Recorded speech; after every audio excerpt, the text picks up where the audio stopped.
Hi, today we're going to do a brief overview of the Sofia math assignment software. Today we're using Sofia fully integrated with the Canvas learning management system. I'm going to go ahead and take us through creating an assignment, take us through the Sofia question manager, the Sofia policy manager, and then we'll show you some of the features that Sofia has for students in order to help them get to the answers they're looking for, or to calculations, or express how they're actually getting to specific answers. So from the Canvas main page in a full Sofia Canvas integration, you'll access the Sofia landing page by clicking on the Sofia tab on the left side. Now this is an instructor setup. This is what we have here. So I'm going to go ahead, I'm going to click on Sofia as an instructor, and it's going to bring up the Sofia landing page. You're going to have the options of working with assignments in your locker. Now your locker is your personal store of assignments that you're working on and have deployed to students in order for the students to take them. You'll be able to create a new assignment, and in creating a new assignment, that's where you can actually work into creating a new assignment from scratch, bringing in various questions from different math disciplines if you so desire, or creating a link to external content that students could also be graded as a Sofia assignment for. You can view progress, look at the Sofia Gradebook, which is a more advanced gradebook than you would necessarily have with the Canvas learning management system. So you'll be able to get some additional information you wouldn't necessarily get in Canvas. And then you can also access learning resources, and learning resources are links, external links, or PDF files or text files you would upload that you would then make into Sofia assignments so that your students would be able to access that content and have that sort of read back to Sofia, so you can actually see that your students access the content you wanted them to access as part of that assignment. So we'll jump into the locker real quick. And here you can see in the locker, there are several assignments, actually 87 assignments. This is in a course that's sort of already been created by the instructor. So once you had created your assignments for the course and deployed them, this is sort of what it would look like. Now, what you can do here in the locker is you can actually, by clicking up here on the show and my locker, so presently we're looking in the locker, but by clicking on this, I can actually expand to the 10 different book assignment banks, or books really, that Sofia covers. And we do everything from basic college math, high school algebra, all the way through Calculus 1 with the addition of statistics. And by simply clicking, and you can navigate into each of these subject areas. And by navigating into each of these subject areas, you can access assignments that are in those areas. And then by accessing those assignments, you can sort of preview the content that's available. So for instance, if I went to basic college math, clicked on introduction to whole numbers, I'd be able to get a little preview of what that would look like. And I can decide if that's going to work for my purposes or not. Now, what we're going to do, we're going to make an assignment right now as an instructor. So the first thing I'm going to do is I'm going to go ahead and I'm going to click Edit here in Basic College Math, because I want to make an assignment for Introduction to Whole Numbers. I'm going to go ahead and click Edit. I'll be notified I'm editing an assignment from the library, and that when it's done, it'll go into my locker. So I'm going to hit OK. And I'm going to be brought directly to the question manager. Now, the cool thing about the question manager is you're able to actually preview the questions that are in the assignment in sort of a full assignment setting. So if I click preview here, what's going to happen is you'll see the questions being generated one by one here. And I'm able to sort of look at the entire thing without having to click through when I was in the assignment software there. And basically, on clicking through, I can decide, you know what, I like this one or I don't like this one. So I don't like that. I'll go ahead and remove that.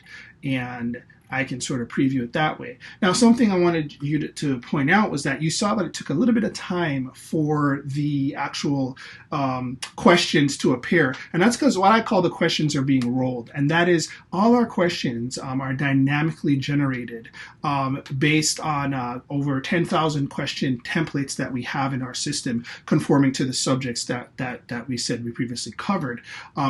College algebra through Calculus 1 with the addition of statistics.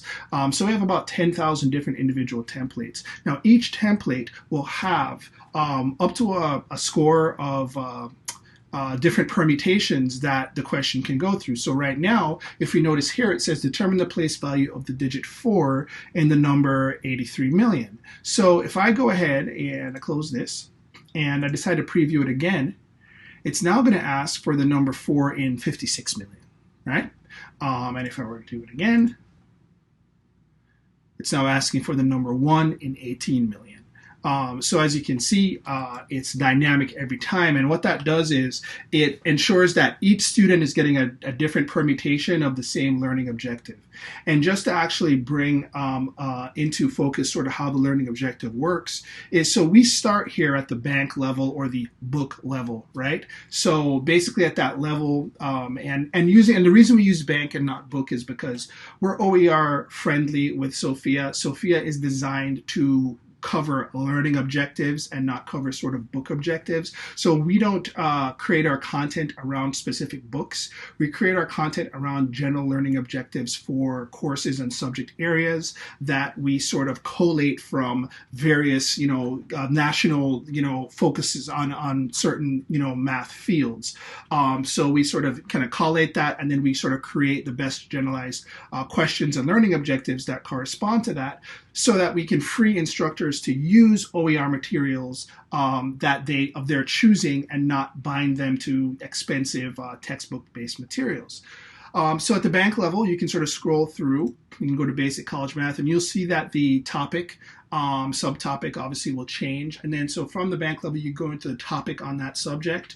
And then from the topic, you will have subtopics. And then based on those subtopics, you will have available questions which fit learning objectives. And then you can choose to add those questions very easily to the assignment. So for instance, I wanted to add another determining place value. I highlight it here. You can actually go ahead and view it. View this question. I like this question. Obviously, we've seen it, that question type before, but I'm going to go ahead, pop it in right there, and then that's now going to be attached to this assignment. So I'm going to go ahead and I'm going to, I'm going to give this an appropriate name. And giving that an appropriate name, I'm going to go ahead, I'm going to hit save and close. And then I'm going to go from the question manager to the locker. And then what I can do now is I can go ahead and find the assignment. And then what I'm going to next do is I'm going to go ahead and edit the policies on the assignment. And we'll briefly talk about the policies of the assignment. So with the assignment policies, you can set the various features of the assignment. You can set the category, whether the assignment is a practice or the assignment is a test. If the assignment is a practice, the help features that we provide for the students in order to sort of teach themselves a little bit as they're doing it are going to be available. If you select test, those will not be available. And then we also have additional cool features that are coming in regards to tests, such as time, so you can actually time it, lockdown browser, that's all coming very soon, but that's all going to go under the test to create what we would like to have as one of the most robust simulations of a true test environment in a socially distanced world that we are now in as possible. So that's why we definitely have this breakdown between practice and test, because that's the end state goal we have. And of course, it's an evolving process, but we definitely have sort of created that separation in terms of the assistance that's available in practice and the tools that are not available in test. There's the repetition. And now repetition deals with not the amount of times you can actually take or attempt a question. That is a dynamic number that has to do with the number of potential answers. So a multiple choice, for instance, they could be, depending on the number of multiple choice answers available, there could be more or there could be less attempts for the actual individual question because you don't want the students to brute force an answer, right? So if generally they get 3 attempts, and if we had a multiple choice of 3, then obviously on the 3rd attempt they would have to get it right because they effectively brute force the answer. So we don't allow them to do that. So That's sort of how we do that. But the repetition of the assignment itself is what is governed here. So you could actually set an assignment as practice, give it unlimited repetitions, and the students could take it and take it and take it, until they met a specific score. So you could then say, I wanted to set the minimum score to be 95 or 99, and that the students can take it as many times as possible until they actually are able to master the subject area, the assignment area. So that's sort of where repetition comes in. NetTutor is our proprietary live tutor access software. So with Sofia, you can actually access NetTutor session directly from the question. We'll actually look into that briefly here in a second. So we're going to actually put NetTutor on for this particular assignment. Ask My Instructor is going to enable you to email the student to email the instructor any questions they may have. Show Your Work is going to enable the student to use our worldwide whiteboard to sketch out how they got to an answer, to justify their answer. And additionally, it will allow the students to take a picture, a photo of handwritten work they may have done and upload that handwritten work to the Show Your Work. And then that in turn will be turned into the teacher so they can actually see how the student justified their answer. You can go ahead and you can make the assignment dateless, or you can give the assignment a start date and an end date. The start date is when the assignment will open up to the student. The due date will be when it's final, the last time that the student could turn it in. But if you make it dateless, the assignment will be available throughout the duration of your course. And that obviously allows the student to take it and turn it at any time. With dated assignment, you do have the option of allowing the assignment to be turned in past due and then allowing whether or not to post a grade for that late assignment. And in the event that you do post a grade, you can actually take points off for a late submission. So those options are available to the student. We'll go ahead and make this assignment dateless. You can also set minimum scores for the assignment to actually count. And then you can, in the gradebook, and then you can make minimum scores for the assignment as a prerequisite and select any other assignment to be a prerequisite for any particular assignment. We're not going to use prerequisites for this one. We're just going to go ahead and send it out there as dateless. Takes us back to the question manager. Any last minute changes we want to make, we're good. So we're just going to go ahead and we're going to hit deploy. So I'm going to pull the assignment back up. I'm going to hit deploy on the assignment, and deploy is going to send the assignment from the Sofia ecosystem over to Canvas. So now we would jump over to either our assignments or our modules page in Canvas, and then we'd look for the assignment. And right there, we're going to see we need to publish this assignment so it's available to our students. I would go ahead and hit publish, and now it's going to be available to our students. If I come in as a student, I'm going to emulate a student here very quickly. And we're going to hop over into student view. And now we're in the student view. We're going to jump over to assignments, and we're going to look for this particular assignment that we just deployed. There it is, available to the student. The student's going to click on it. And then you'll see that the student is brought right into the assignment. There's nothing else they see. They are just dealing with the assignment as if it's a native Canvas assignment.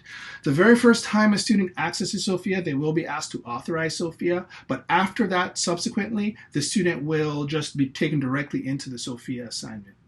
And the next thing I'm going to show you, I'm going to actually jump out of student view because this is an emulated student account, not a real student account, because I do want to show you some of our cool live features that we have here. So I'm just going to go ahead and leave student view and then pull the assignment back up in our standard view here. All right. So what we're going to now do is we're sort of just going to look at the various features that are available. So a student who needs some sort of assistance to get an answer has several options available to them. They can go for a hint, in which case they'll get a hint of probably where, what they can do to get to where they're going. They can do show me, which will outright show step by step how they get to the particular answer. Then they can do your turn. And with your turn, they can sort of progressively step through any steps. In this case, this one's one-step assignment or a question. But sometimes there's 4 or 5-step questions. You see that a lot in algebra, calculus, so on and so forth. And they'll be able to sort of step through each step of that question to get to where they're going. Now, the student can also go ahead, they can print the question, and obviously they can work on it, if they're not by a computer. They can email the instructor, and they're clicking there, that's what email the instructor is. They can ask any question, that'll be linked to that question. The student can show their work. And this is where the student can actually, make use of our math palette. They can text, they can, use a pencil, or they can click and they can upload a photo, and this is going to be attached to the actual question, so the student can see, so the teacher can see how the student justified their answer. Now, one of the coolest features we have here, which I had mentioned previously, is the live help feature. So I'm clicking on that live help feature, and what we're going to do right now is we're actually going to connect to a live session in NetTutor. And this is completely live. This is like, we're not going to do a time lapse or anything. It's telling us our wait time is under 5 minutes. So we're just going to sit here and wait, and we're going to be brought into a live NetTutor session. That, as you can see, that happened in real time. And I'm going to say, hi, is it Taylor? Is Taylor today? Oops. Taylor. Can you open the whiteboard, please? And I have to be really fast because this is an actual live session. They don't know that I'm here doing a demo. And our tutors are based in Tempe, Arizona, and Tampa, Florida. And once upon a time, it seems like ages ago, I used to bring them donuts every Friday. But obviously, we don't do that anymore. Well, maybe some delivery service will allow me to send donuts to them wherever they are. But generally, the tutors were in office, in Tampa and Tempe. So I need to be very quick because I don't want to take up his time because it's taking up time from other actual students. But I did want to show you that the actual question is brought over. As you see here, the question is brought over just like that in a minute into the whiteboard, and the tutor can help me using the Socratic method. I'm just going to tell him thank you very much.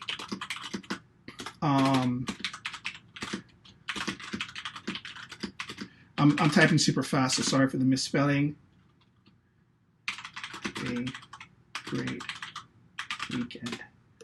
Right, and there you go. Last look, that's the whole whiteboard. There's the video, there's audio. They have all those features available to help the student get to the answer, and they're using the Socratic method. And obviously, the student can rate their session. I'm just going to go ahead and rate that, and I'm not going to bother with this survey. But that is what is available to the student. So if you're a non-traditional student, which we're going to obviously see a lot of students in non-traditional case now, 2 a.m., they have to turn that problem set in at 7 a.m. the next morning. Your tutoring center is closed. What are they going to do? Who are they going to call? Not the Ghostbusters, but NetTutor. Right? Because they'll just go ahead and hit the live help. And as you can see, in less than 5 minutes, they're brought to someone that can actually help them get that answer. That's something I have always been incredibly excited about. It's something I wish I had in university, and it's something I'm very excited to provide to schools and university. The future is here, so to speak. So that sort of is a broad overview of what Sofia is capable of, and obviously we can just step through the different questions, and you can always check your answer. So now, obviously, you see there it says you've already seen the answer to this question, so I need to try a different answer because I did use the show me, so I'll go ahead and click try another. Now it's going to queue me up for another one, right? And then I'm going to go ahead, I'm going to check my answer, and my answer is correct. And then great, now I can move on to the next question. That's marked as correct. And a teacher can see what the student is doing, their performance in real time through the teacher side of things. So that is another feature that we have. And we're just very excited to bring Sofia to you, and it is a constant, the best thing, I'm the product manager for Sofia, the best thing about my day is listening to teachers, listening to students, and creating new features and making this better and better. It's a great reason to get up in the mornings, and this basically is the summary of Sofia, product summary of Sofia.